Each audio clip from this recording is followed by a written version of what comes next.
दोस्तों, क्या आप जानते हैं सबसे प्यारा और सबसे अच्छा रिश्ता कौन सा होता है? सबसे प्यारा और सबसे अच्छा रिश्ता पति पत्नी का होता है। जानते हैं क्यों? क्योंकि जब दो अजनबी अनजानों का रिश्ता जुड़ता है तो वो एक हो जाते हैं। अलग अलग सोच होने के बावजूद वो एक दूसरे की फिक्र करते हैं। क्यों?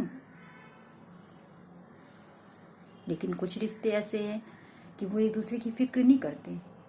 अगर पत्नी पति से कुछ कहती है तो वो सोचता है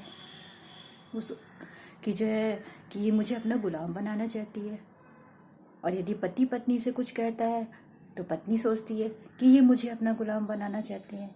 लेकिन ऐसा नहीं है। अगर इससे परे हम दूसरी सोच रखें तो जानते हैं, दो अजनबी जब एक बंधन में बन जाते हैं तो एक हो जाते हैं।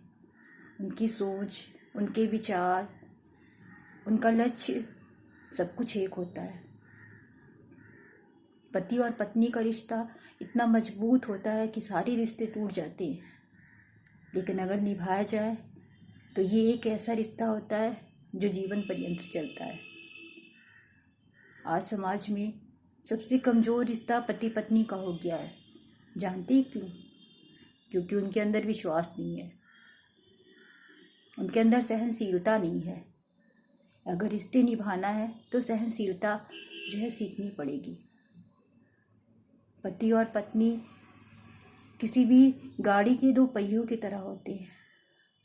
अगर एक पहिया टूट गया तो कोई भी गाड़ी नहीं चलती है। साइकिल कभी एक पहिए से नहीं चलती, वो धक्का लगा के चलेगी।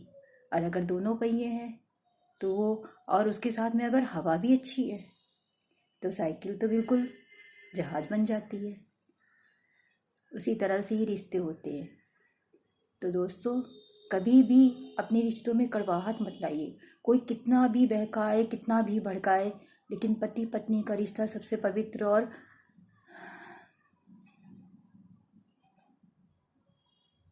जानते कैसा होता है? सबसे पवित्र और सबसे प्यारा रिश्ता होता है। एक औरत अपने भाई बहन, माता पिता सबको छोड़कर एक अनजाने बंधन में जुड़ती है, इस उम्मीद पे कि वो अजनबी उसका ध्यान रखेगा। वो ध्यान भी रखती है, और कुछ अजनबी ऐसे होते हैं कि जो उन्हें इतना चाहते हैं कि उन्हें किसी दूसरे की ज़रूरत नहीं पड़ती है। तो दोस्तों, अपने रिश्तों को हमेशा निभाइए। झगड़े तो सबके होते हैं, झगड़ा करिए पर बैर नहीं। प्यार रखिए, अभाव नहीं। एक दूसरे की पूर्ति के साधन बनिए। एक दूसरे को समझिए। एक दूसरे पे हुक्म नहीं, विश्वास रखिए।